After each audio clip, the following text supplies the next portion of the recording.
Bonjour à toutes et tous et bienvenue dans le Collimateur, le podcast consacré aux questions de défense et aux conflits armés, un podcast associé au Rubicon et réalisé en partenariat avec le Centre des études de sécurité de l'IFRI et avec le soutien de la DGRIS du ministère des Armées. Je suis Alexandre Jublin et aujourd'hui pour ce nouvel épisode dans le viseur, de récits d'opérations, de récits de vie militaire en tout cas, j'ai le plaisir d'être avec le lieutenant-colonel Xavier, bonjour.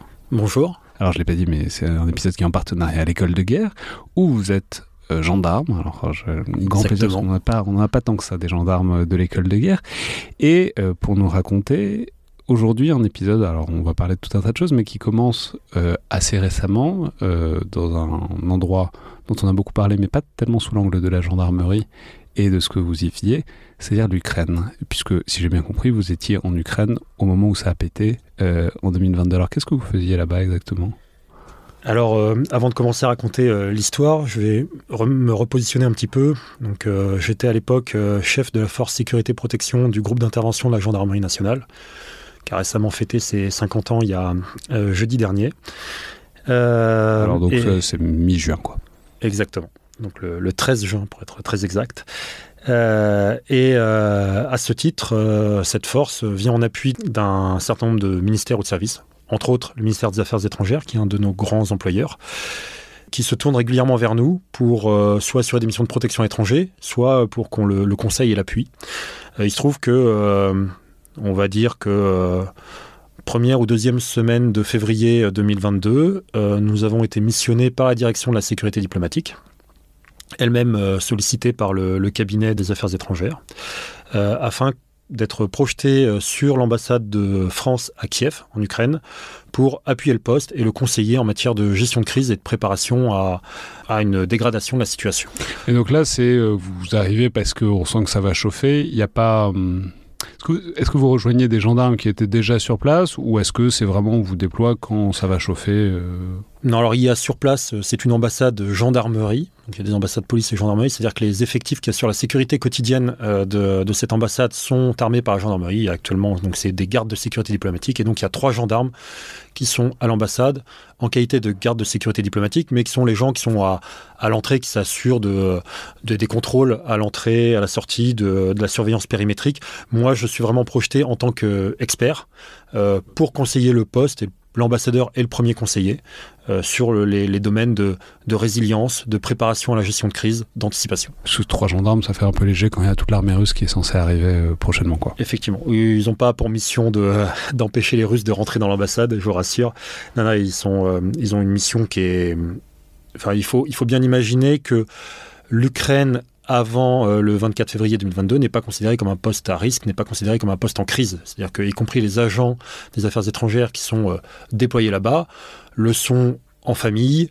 Ils ne bénéficient pas à ce stade de formation particulière, ce qui n'est pas le cas par exemple des agents qui sont déployés en Irak ou en Libye. Eux passent un screening particulier réalisé par les affaires étrangères. Ils sont vraiment castés. C'était pas le cas en Ukraine. Donc vous arrivez et là il faut aider l'ambassadeur et donc le premier conseiller. Quoi, mais alors c'est-à-dire à apprécier la situation de sécurité globale ou à apprécier la situation sur leur sécurité, sur la sécurité des personnels, quoi. Alors c'est un tout. C'est un tout, clairement. Il faut aussi noter que moi j'étais plutôt un connaisseur des zones du Moyen-Orient, de l'Afrique du Nord, de la bande sahélo-saharienne. Et c'était la première fois que j'allais en Europe continentale, en Ukraine, donc pas fin connaisseur du dossier ni de son historique. Donc on arrive telle une pièce rapportée, une pièce étrangère dans cette ambassade, et il faut se faire son trou, être accepté, parce qu'on est missionné par l'échelon central, par Paris, ce qui ne veut pas forcément dire qu'on a été sollicité par l'ambassade en elle-même. Donc il faut arriver à aborder ce travail de conseil avec énormément d'humilité. C'est hyper intéressant parce qu'effectivement c'est très différent si vous avez été sollicité, si c'est l'ambassade qui a appelé à la rescousse, là évidemment votre présence est acceptée, requise et tout. Si c'est Paris qui a un peu peur et qui vous envoie au cas où, effectivement vous n'arrivez pas pareil, quoi. Exactement, mais je ne suis pas arrivé tout seul, je suis arrivé également avec un binôme du centre de crise et de soutien qui lui était là pour préparer une éventuelle résévac et aider les services consulaires de l'ambassade à mettre à jour le listing des Français expatriés présents sur le territoire ukrainien. Enfin, voilà, on était vraiment dans une approche préparatoire. Et donc vous étiez tout seul? Moi, j'étais tout seul. Ouais. Donc, vraiment l'expert. Donc, j'arrive sur zone le 16 février. Avec ma valise, avec mes chemises, mes costumes et mes cravates. J'espère que vous avez pris un peu plus chaud pour la bande sahélo-saharienne. Oui, alors il a fallu adapter un peu effectivement le pactage. Et j'ai eu la bonne idée avant de partir de quand même préparer une caisse d'urgence avec de quoi m'équiper si tout d'un coup les choses dégénéraient, mais elle était prête à Satori et récupérable s'il y avait besoin.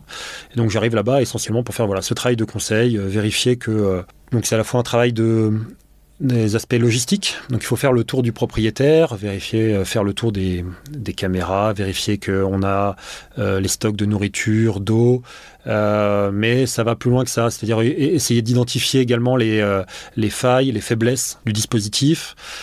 Et tout ça, ça passe par l'élaboration de différents scénarios. Et c'est ce que je vais faire pendant les premiers jours, c'est-à-dire aller parler à un maximum de monde pour me faire une idée un peu des scénarios qui sont privilégiés par les uns ou par les autres et tirer le fil de manière à pouvoir déterminer de quelle manière est-ce qu'elles vont impacter le poste et comment est-ce qu'on peut s'en prémunir au maximum et faire des préconisations en ce sens. Et alors, vous trouvez des choses ? Eh bien, on arrive, on commence par faire le tour des bureaux, à prendre un café, à se présenter, à demander les avis des uns et des autres, comment est-ce qu'ils envisagent les choses. Donc on voit bien sûr les conseillers politiques, on voit l'ambassadeur, on voit le premier conseiller, on voit les services, la mission de défense, on voit les services spécialisés, les services de liaison technique. Mais on va aussi voir... Juste parce que c'est très intéressant et que vous avez parlé de manière totalement anecdotique de votre pactage, mais vous êtes en costard ? Enfin, vous, à ce moment-là, vous bossez en costard ou est-ce que vous êtes en tenue militaire ? Je ressemble tout à fait à un diplomate qui se fond dans son milieu. Donc, non, parce que c'est pas la même chose aussi en termes de sentiment d'urgence, en termes de comment vous vous présentez aux gens. Est-ce que vous leur inspirez, même à l'intérieur de l'ambassade, si vous êtes en gendarme et si vous êtes habillé comme eux, quoi. Non, mais ça, c'est quelque part la base du métier. C'est-à-dire que quand on arrive dans une ambassade, on est quand même rarement invité dans cette ambassade. C'est que quelque chose s'est mal passé, soit dans le pays, soit... Mais on arrive et on est un corps étranger et on doit essayer de rentrer en osmose, en harmonie, le plus possible avec cette ambassade qui a vécu avant nous, qui continuera à vivre après nous. Donc il faut essayer de s'intégrer dedans. Ça implique de connaître un peu les codes de la maison des affaires étrangères. Faut savoir comment elle fonctionne pour pas commettre d'impairs. Il faut éviter les impairs. Il peut y avoir des gros mots qu'il ne faut pas prononcer devant l'ambassadeur. Donc pour moi, l'essentiel au départ, c'est de rassurer. Parce que quand un ambassadeur voit débarquer quelqu'un du GIGN, même s'il est uniquement là en tant qu'expert, la première chose à laquelle il va penser, c'est il va vouloir fermer l'ambassade. Voilà. C'est qu'on va être dans le cliché du monsieur sécurité. Il y a des risques et la meilleure manière de supprimer les risques, c'est qu'on ferme tout, on remballe et on part. C'est ça. Le gendarme veut absolument tout fermer pour tout verrouiller et le diplomate pense qu'il va pouvoir s'en tirer en parlant. Exactement. Alors là, on est dans les deux clichés. C'est le cliché de l'ambassadeur ou du diplomate qui croit en la diplomatie, à une solution, un règlement, à l'amiable, un compromis jusqu'à la dernière minute, même quand... tout s'effondre. On peut penser à l'ambassadeur américain à Saigon en 75, Graham Martin, qui jusqu'au bout refuse que l'on évoque une évacuation parce que pour lui, ça ne peut pas se finir comme ça. Donc bon, là, on est sur des biais, on est sur un déni. Mais l'autre extrême, c'est le gendarme, le responsable sécurité d'une manière générale qui, pour réduire les risques, dit en fait pour supprimer le risque, il faut supprimer la cible. Et c'est pour ça que je dis qu'il faut être un peu un connaisseur. Et donc, fort heureusement, personne n'était dans son cliché à cette occasion. Il faut surtout combattre ce cliché-là et avant tout rassurer. C'est presque ce que j'ai fait les 24 premières heures sur place, c'est rencontrer tout le monde et rassurer sur ma présence et sur ma mission. Et en expliquant que, bien au contraire, je ne suis pas là pour fermer le poste, je suis là pour lui permettre de continuer à travailler, mais ce qui n'empêche pas d'envisager certains scénarios, et justement, les envisager permet de s'y préparer et donc de maintenir l'activité si un de ces scénarios se réalisait. Et donc le scénario de les Russes passent la frontière et ils se dirigent en colonne vers Kiev, ça fait partie des choses que vous aviez envisagées. Non, mais c'est-à-dire, qu'est-ce que vous avez conclu de ce premier tour d'horizon et comment est-ce que ça évolue au fur et à mesure que la situation s'est évidemment dégradée ? Alors, déjà, je suis allé chercher des informations également ailleurs, puisqu'on fait, GIGN, on fait partie du réseau Black Griffin, qui est le réseau des unités de protection des unités européennes plus États-Unis. Et donc, comme on a l'habitude de se retrouver, c'est à peu près sur les mêmes théâtres d'opération, on finit par se connaître. Et donc j'ai été cordialement invité à une réunion et ça m'a permis de rencontrer d'autres services de sécurité de d'autres ambassades et de voir un peu quelles étaient, eux, les options qu'ils avaient en tête. Donc c'est toujours intéressant parce que entre responsables de sécurité, on a un dialogue beaucoup plus vrai que ce que les diplomates peuvent avoir les uns avec les autres. C'est-à-dire que j'ai été un des premiers informés qu'une ambassade européenne allait évacuer, alors même que le numéro 2 de l'ambassade, au même moment, disait l'exact opposé au premier conseiller de l'ambassade de France. Donc, parce que on fait partie du même moule opérationnel et on sait très bien qu'on n'a pas d'intérêt à se mentir entre nous. Donc on fait le tour un peu des différents services, des extérieurs. J'ai aussi rencontré des gens de la société, enfin des expatriés français qui font partie de la société civile. Donc c'est également assez intéressant parce que ça permet eux aussi ne sont pas dans la bulle, parce que tout ça ce sont des bulles et c'est intéressant d'aller piocher une analyse différente dans une autre bulle qui est celle de la société française, des expatriés français à Kiev. Et on est arrivé sur des différents scénarios. Une des conclusions que d'ailleurs j'ai écrit, c'était que tout était à peu près possible, mais qu'on avait le scénario qui était retenu, qu'on estimait le plus probable, c'était le scénario d'une guerre, avec une offensive limitée, une offensive terrestre limitée, permettant soit de se créer un petit sas de sécurité autour du Donbass, soit de finir de prendre le Donbass, soit de faire la jonction entre la Crimée et le Donbass, mais pas forcément d'aller plus loin. Et que tout cela allait s'accompagner de cyberattaques sur tous les services, on va dire, essentiels, énergie, eau, télécom, sur tout le pays, avec peut-être derrière de l'agite-prop dans les rues pour faire tomber le gouvernement Zelensky. Donc on voyait, en fait, on s'imaginait plus une déstabilisation avec une offensive très limitée, pouvant ressembler peu ou prou à ce qui avait été fait en 2014. Mais et ça, on était sur le scénario le plus défavorable. Pour autant, tout le monde est à peu près d'accord là-dessus. Et ce qui est assez intéressant, alors surtout avec le recul maintenant qu'on a la réalité des prix, mais c'est de voir qu'on avait trois blocs dont on ne comprenait pas trop quels étaient les objectifs stratégiques un peu cachés. C'est-à-dire que on avait d'un côté les Russes avec Poutine, et les gens à qui je parlais ne comprenaient pas pourquoi est-ce qu'ils continuaient à générer de la surenchère guerrière alors que des choses lui avaient déjà été concédées. Et personne ne comprenait quel était son intérêt à continuer à jeter de l'huile sur le feu alors qu'il avait déjà peu ou prou obtenu ce qu'il voulait. Donc voilà, il y avait une incompréhension de pourquoi les Russes massaient autant de monde, jouaient la surenchère guerrière. Mais bien sûr, tout le monde l'a compris quand le samedi, il a fait son discours en annonçant le rattachement l'indépendance des républiques autonomes. D'un autre côté, on avait le bloc, on va dire, anglo-saxon, américain, britannique, qui, eux, étaient extrêmement alarmants, disant mais tout est planifié, l'offensive va avoir lieu, elle va être massive, elle va être éclair, donc on était bien au-delà de nos scénarios les plus défavorables, et ils nous présentaient force preuve justifiant de leur crainte. Parce qu'on peut rappeler qu'à ce moment-là, il y a eu un moment assez unique de partage de renseignements de la part des services anglo-saxons qui d'habitude communiquent beaucoup entre eux, mais pas forcément même avec les alliés au sein de l'OTAN, en tout cas pas avec la même intensité qu'entre les Five Eyes, donc ces pays anglo-saxons, et que l'une des séquences étonnantes, ça a été à la veille de l'invasion de l'Ukraine, le fait qu'ils ont fait énormément de partage de renseignements avec les alliés.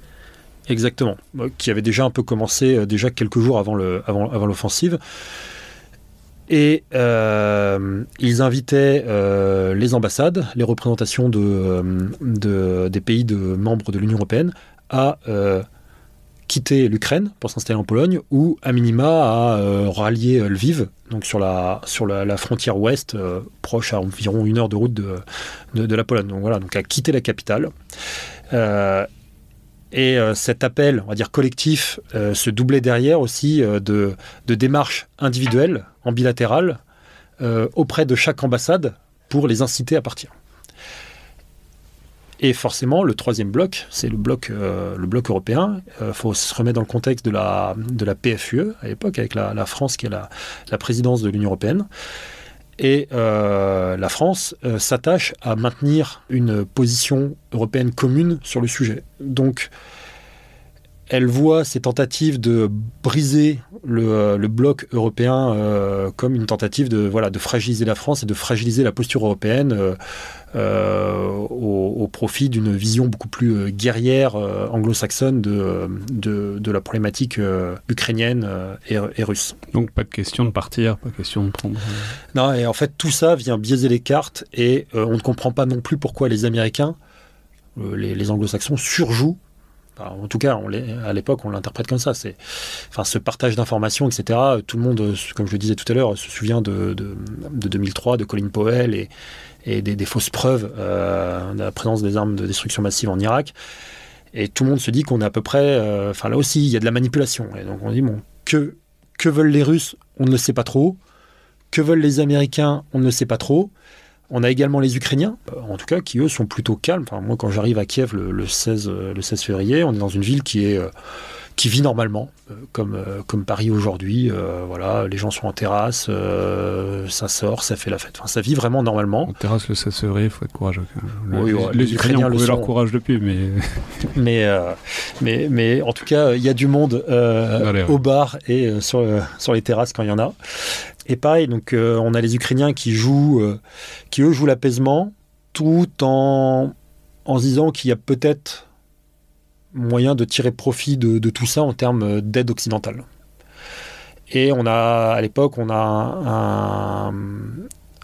peut craindre également que, parce que ça continue à tirer dans le Donbass, ça n'a jamais arrêté de tirer dans le Donbass depuis 2014, mais à ce moment-là, les troupes sont massées et il y a un peu plus d'activité dans le Donbass. Et on craint que peut-être les faucons ukrainiens puissent également instrumentaliser ce qui est en train de se passer pour eux-mêmes reprendre l'initiative. Et voilà, on n'exclut pas que Zelensky se fasse déborder par sa droite. Donc en fait, on est un peu là-dessus. Et c'est extrêmement difficile de se construire un avis. Alors maintenant, on a eu la réponse entre-temps. Et d'ailleurs, on le voit, l'hypothèse privilégiée à l'époque, finalement, elle est tombée complètement à côté de la plaque. C'est-à-dire qu'on n'était pas du tout sur l'offensive limitée. On était sur une offensive totale. Enfin, à aucun moment les réseaux d'énergie, de télécom ne sont tombés, sauf de manière très ponctuelle, mais voilà. Et on n'a pas eu non plus de tentatives de déstabilisation, hormis les tentatives d'assassinat de Zelensky par des commandos dans Kiev. Mais voilà, on n'a pas été sur ce qui se pose là aussi comme déstabilisation, quoi. Mais on est en guerre. Oui, mais c'est intéressant parce qu'il y a eu... Il y a eu Hostomel aussi, qui n'est pas très loin de Kiev, mais il y a eu aussi, alors je ne sais pas si on n'a jamais tiré... Mais là, on se remet dans la séquence qui est entre le 16 et le 20 février. Mais ce que je veux dire, c'est qu'il y a eu un moment, au moment du déclenchement, où il y a eu aussi des actions dans Kiev, et là va se poser la question de vous, dans quelle situation ça vous a placé. Mais alors, juste revenons donc au déroulement chronologique. Donc, effectivement, il y a cette conférence de presse de Vladimir Poutine, il y a toute cette montée des tensions, etc. Voilà, à quel moment est-ce que le jugement est révisé pour de bon et que vous dites ça pue? Est-ce que c'est le 24? Est-ce que c'est un petit peu avant? Non, c'est bien avant. En fait, je fais un premier rapport intermédiaire quasiment 48 heures après être arrivé, où je déroule l'analyse que je viens d'évoquer là. avec ces scénarios-là. Et moi, ce que je préconise, c'est à ce moment-là, c'est d'être sur un travail, de ne pas surréagir, mais d'être sur un travail préparatoire. D'identifier des personnels, d'identifier... et j'identifie aussi un certain nombre de failles, de faiblesses dans le dispositif, notamment dans l'hypothèse où les réseaux d'énergie, d'eau potable, de télécom seraient attaqués. Le poste, n'étant pas un poste de crise, le poste ukrainien, le poste diplomatique, il est assez vulnérable. Typiquement, le serveur, on a un groupe électrogène qui peut tenir quelques heures. Derrière, lorsqu'il tombe, le serveur tombe. Et si le serveur tombe, plus personne n'est capable d'envoyer de mail. Dans tous les postes en crise du MAE, il y a toujours du ministère des Affaires étrangères, pardon.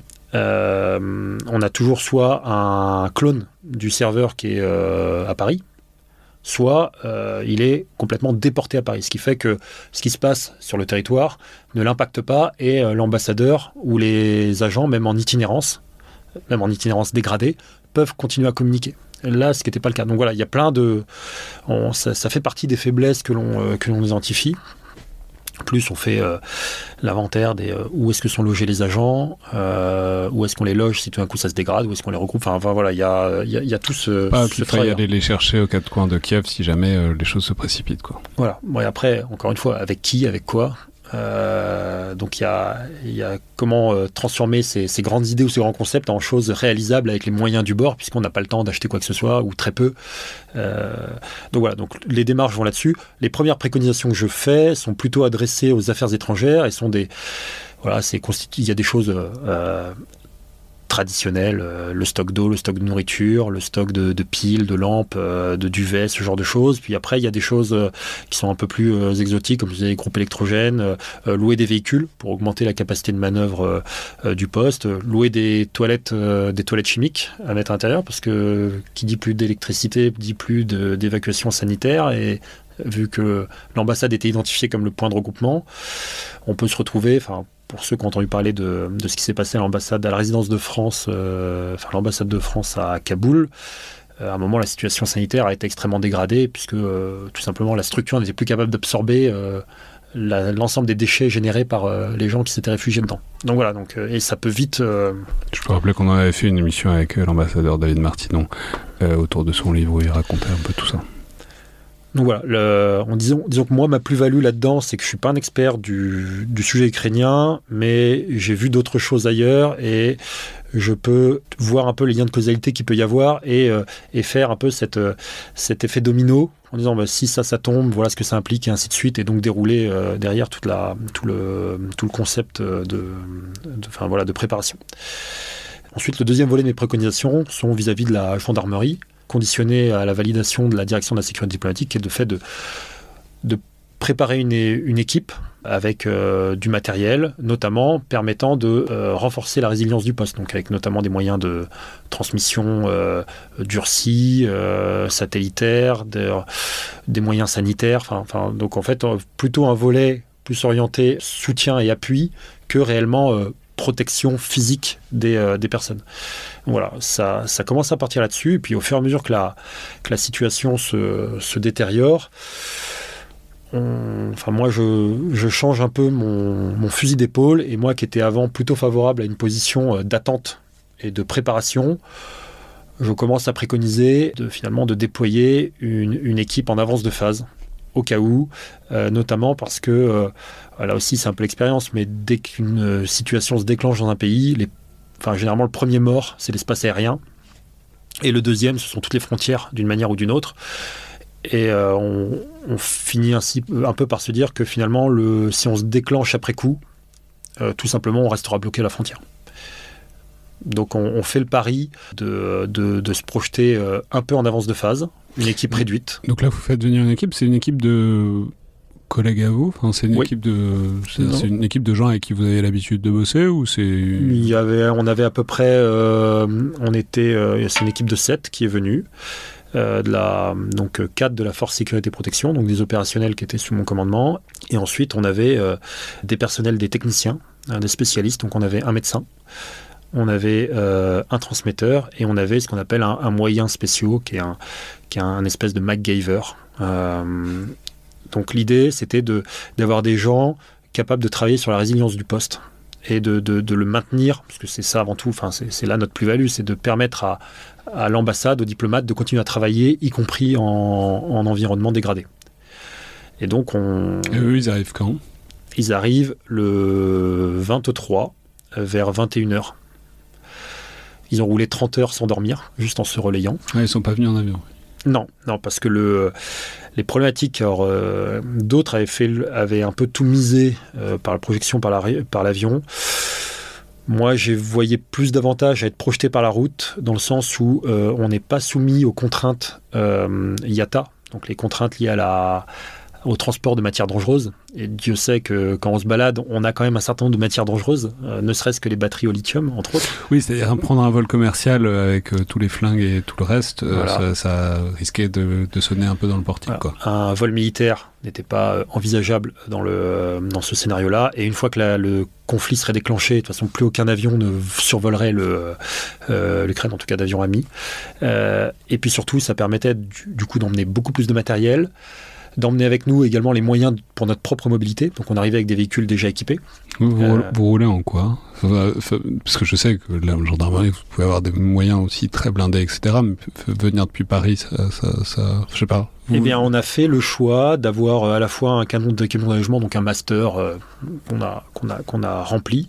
Et puis on a pris un véhicule blindé, un Centigon.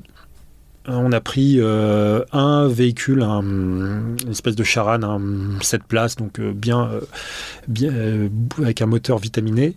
Et puis après, un véhicule type berline plus discret. L'idée, c'était d'avoir le choix et d'avoir différents types de véhicules qui nous permettent de jongler, soit de transporter une petite délégation quelque part. Enfin voilà. Donc c'était un peu l'idée générale, c'était de déployer une équipe légère, parce que si on présentait une facture trop lourde, les chefs n'auraient jamais validé. C'est toujours facile de déployer une équipe une fois que la crise a eu lieu. Mais en avance de phase, il n'y a pas beaucoup de chefs qui sont capables de prendre le risque de dépenser de l'argent pour une crise qui ne viendra peut-être jamais. Donc arriver avec un volume trop important, ça aurait fait peur à l'ambassadeur, bien sûr, donc j'aurais pas eu son aval. Ça aurait fait peur à l'échelon parisien des affaires étrangères, ça aurait fait peur à la gendarmerie. Donc il fallait trouver un espèce de point moyen et quelque chose de petit et de polyvalent. Donc on ne pouvait pas tout faire, mais l'idée c'était d'être capable de faire quand même un maximum.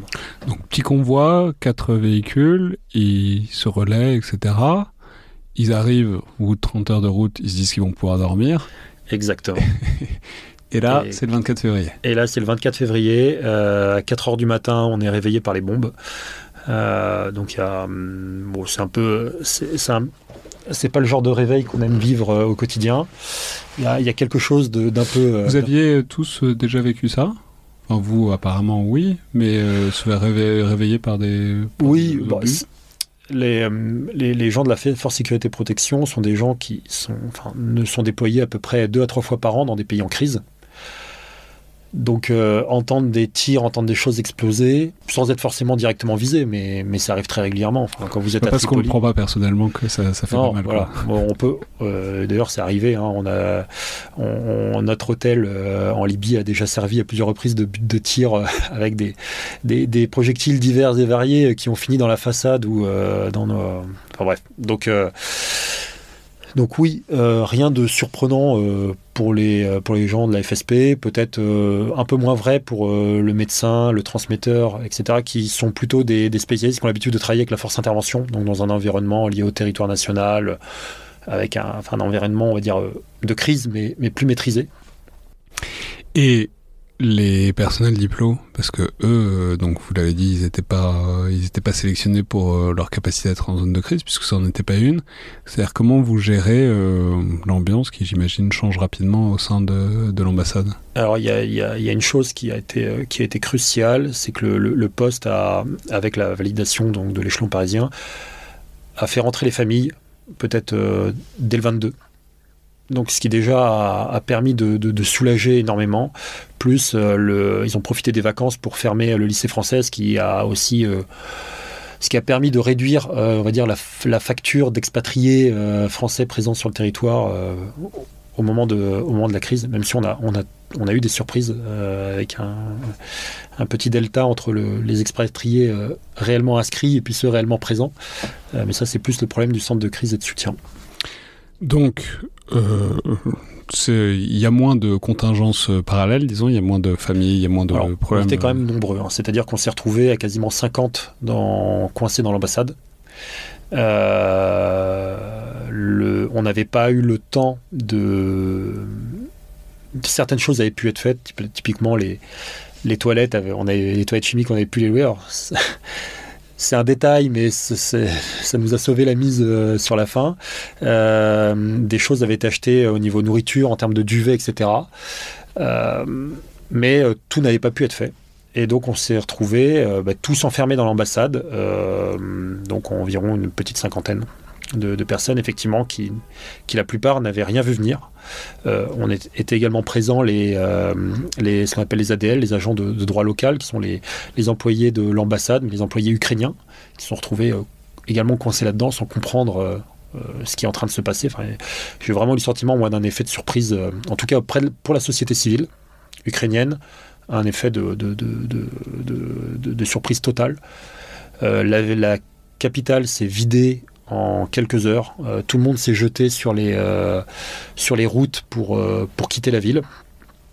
J'avais des collègues de l'ambassade d'Allemagne qui m'envoyaient des photos. En fait, ils étaient coincés dans les embouteillages qui tentaient de fuir la ville. Donc ça rappelle les images de la débâcle de 40, hein, avec les foules jetées sur les routes et puis avec les MiG russes qui survolaient les convois de civils. Et donc vous êtes donc enfermé dans l'ambassade, ça dure combien de temps ? Ça dure jusqu'au 28, et le 28 on évacue. En fait, on a reçu l'ordre d'évacuer. Enfin, il y a eu plusieurs choses en fait. On se retrouve donc dans l'ambassade à 50. L'ordre qui est donné, c'est de garder le poste ouvert et de rester présent. Donc ça, c'est les consignes données au plus haut niveau de l'État. Et donc, il faut continuer à travailler, activer les cellules de crise pour aider les expatriés, les ressortissants français. Et puis, il faut continuer à vivre. C'est-à-dire, il faut manger, il faut trouver un endroit où dormir, dans une ambassade qui n'est pas fait pour accueillir tout ça. Donc là, il faut s'organiser. Et donc, on fait comme à l'armée, c'est-à-dire qu'on crée des groupes. Il y a un groupe qui fait la cuisine, il y a un groupe qui fait les lessives, il y a un groupe qui gère la nourriture pour que les denrées périssables soient consommées en premier. Enfin, on s'organise de manière à tenir. Paris nous demande régulièrement combien de temps est-ce qu'on est en mesure de tenir, que ce soit en termes de réserve d'énergie, d'eau ou de nourriture.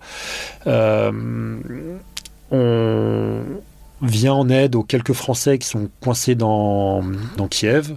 On va également... C'est-à-dire que vous sortez un peu quand même. Alors, nous, du coup, les gars du GIGN, nous, on sort. Et notamment, on sort pour voir un peu ce qui se passe, parce que on l'a évoqué tout à l'heure, mais rapidement, quand l'offensive est lancée, on a des combats qui éclatent dans Kiev, donc on entend des tirs. Donc on comprend qu'il y a des commandos russes ou pro-russes et que ça combat dans les rues. Alors c'est de l'armement léger, mais... on essaye de comprendre un peu quel est notre environnement, sachant qu'en termes de renseignement, on n'a plus rien. C'est une véritable réalité à ce moment-là. Donc il faut sortir un peu pour pas attendre qu'ils décident de s'en prendre à l'ambassade de France peut-être un jour. Faut sortir un peu pour voir comment est la ville, parce qu'en fait depuis le bâtiment on ne voit rien, donc à un moment en fait on se rend compte que les gens partent parce qu'on va en ville et puis on voit au loin les routes qui sont blindées avec des bouchons monstres et puis d'autres plus personne dans la rue. On voit aussi des gens qui se mettent en armes dans les rues, enfin des gens qui s'improvisent un peu, des miliciens, qui montent des checkpoints, on va dire, d'initiative. Il faut aussi trouver de la nourriture. Donc on va dans des magasins, rapidement tout est fermé, et donc après on on commence à faire le tour des logements des agents. Et on récupère dans les logements des agents la nourriture, l'eau, les couvertures, tout ce qui peut contribuer à améliorer le quotidien de l'ambassade. Et le but, dans un premier temps, c'est de se reconstituer un stock parce qu'on n'avait pas prévu d'être aussi nombreux dans l'ambassade. Enfin, 50 personnes.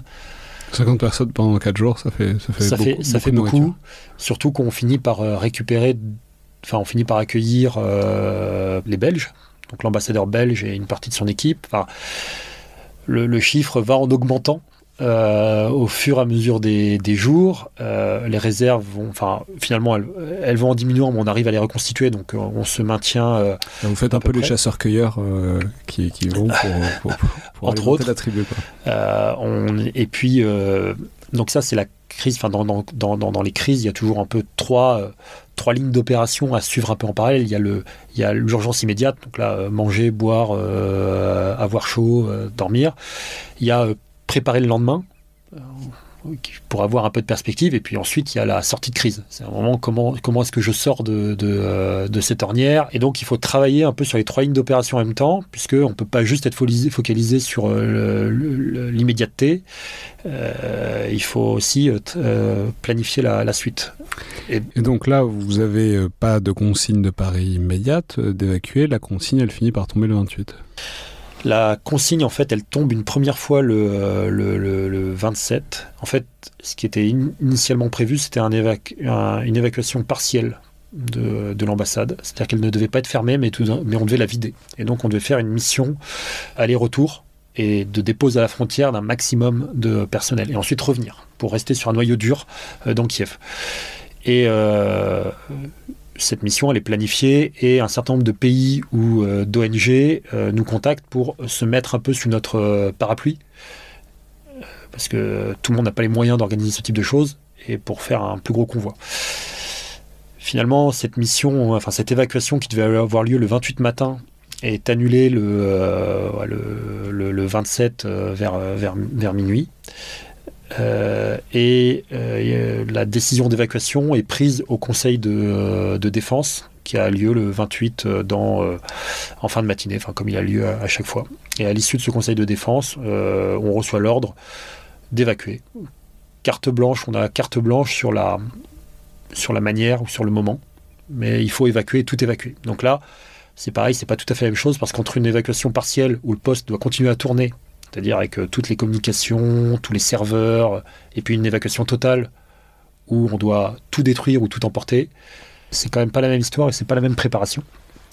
Et donc, vous avez réussi à la monter en combien de temps, cette opération ?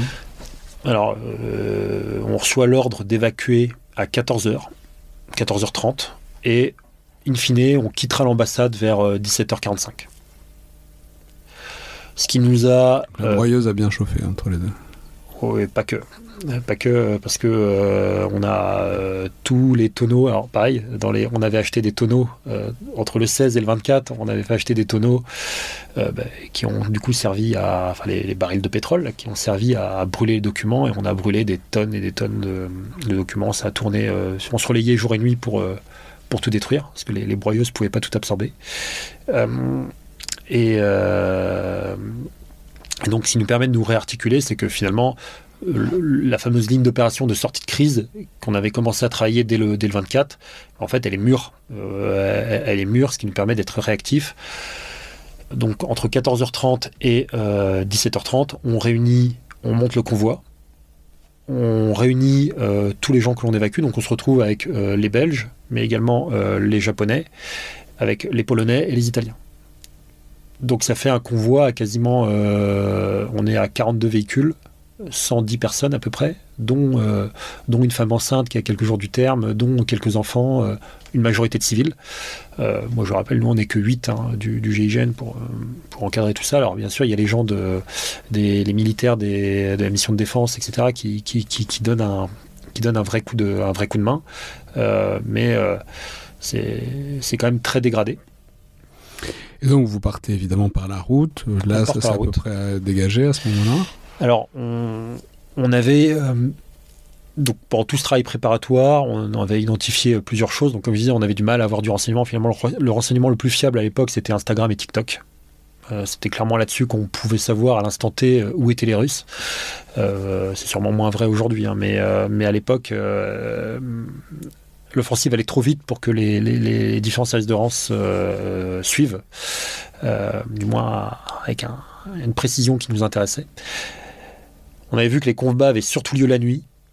Et en gros, le jour, les gens consolidaient leur position et puis préparaient l'offensive de la nuit. Et on avait aussi un Kiev, enfin une capitale qui était en train d'être encerclée, avec un encerclement qui était en train de se fermer et qui allait se fermer dans la nuit.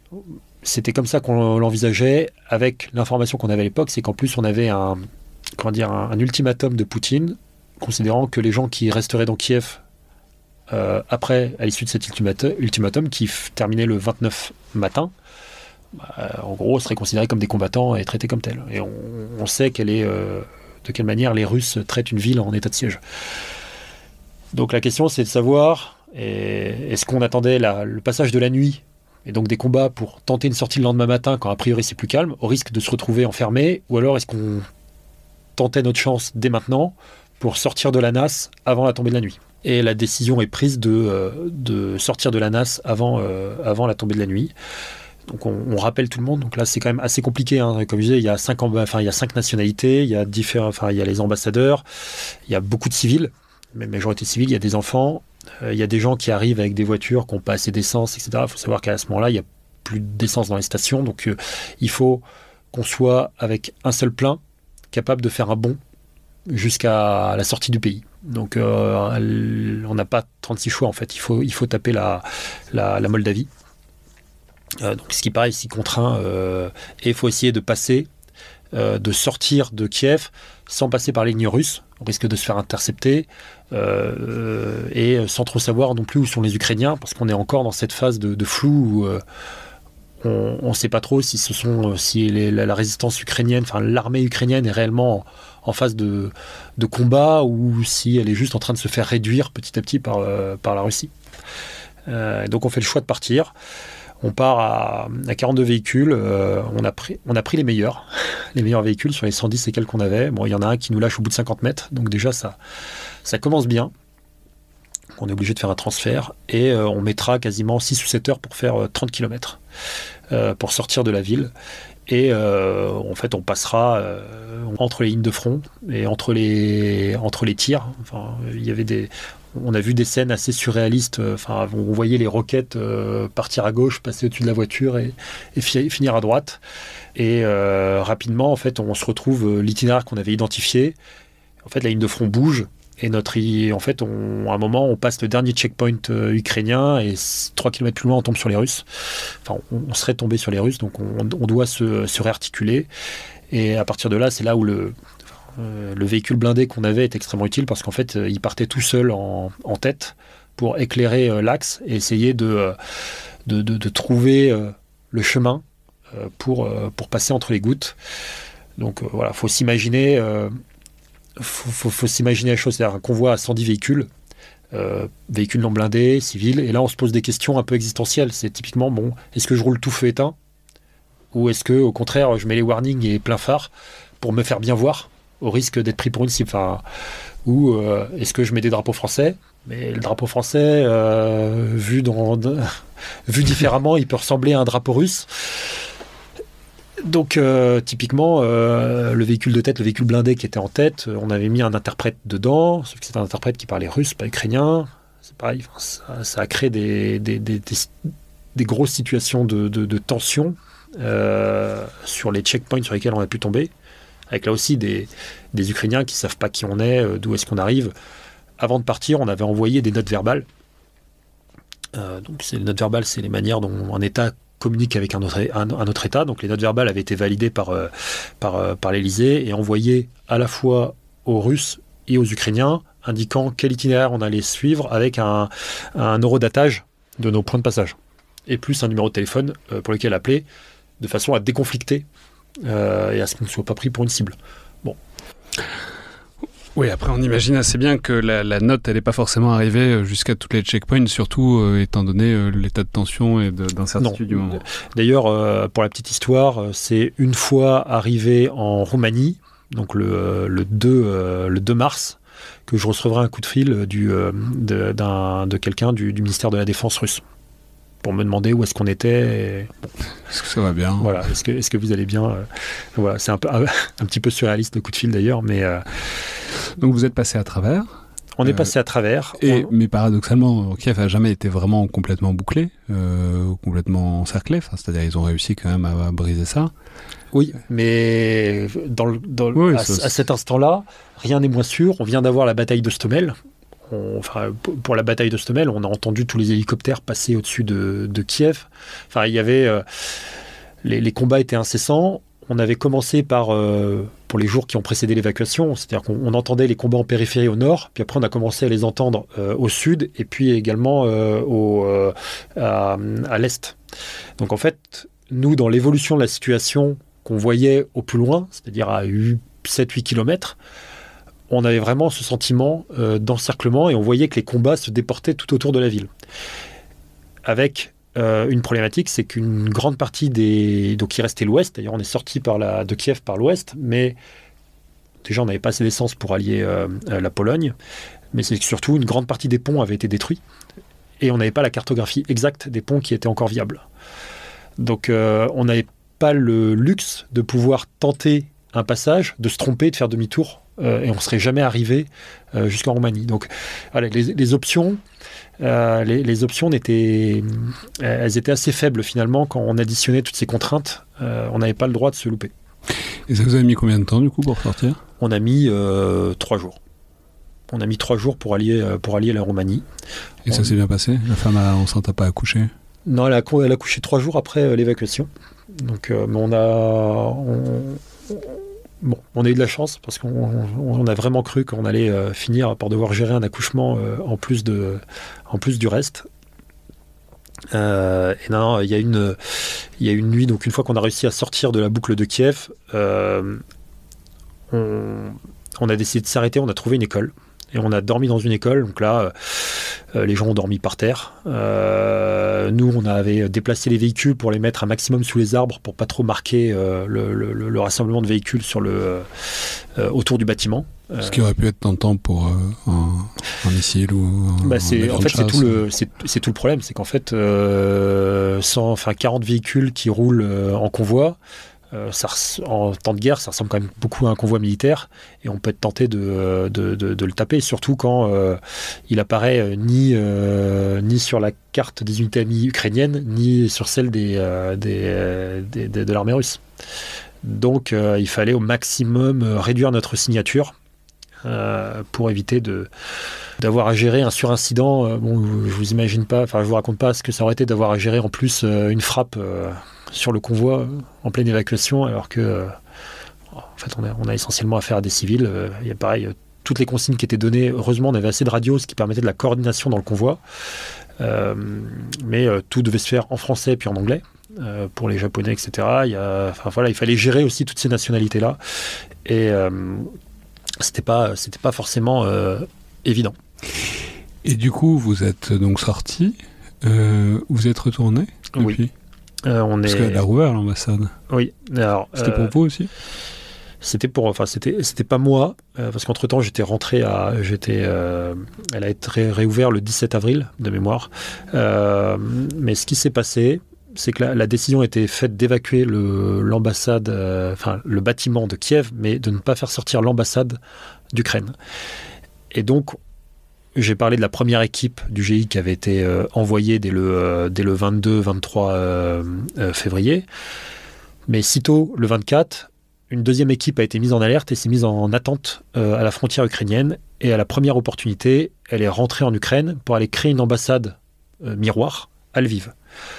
À Lviv, parce que je ne l'ai pas évoqué tout à l'heure, mais durant le laps de temps entre le 16 février et le 24 février, je suis également allé à Lviv pour trouver une ambassade de repli, un endroit où on pourrait s'installer au cas où on aurait besoin de se replier, qui a été identifié. Et donc, quand quand la guerre s'est déclenchée, on a, à la demande des affaires étrangères, on a ouvert une deuxième ambassade en installant tous les moyens SAT, télécom et autres à cet endroit-là à Lviv, ce qui fait que entre le moment où on a évacué de Kiev, on est arrivé en Moldavie puis en Roumanie, de là on s'est réarticulé par avion en Pologne et on est re-rentré immédiatement en Ukraine.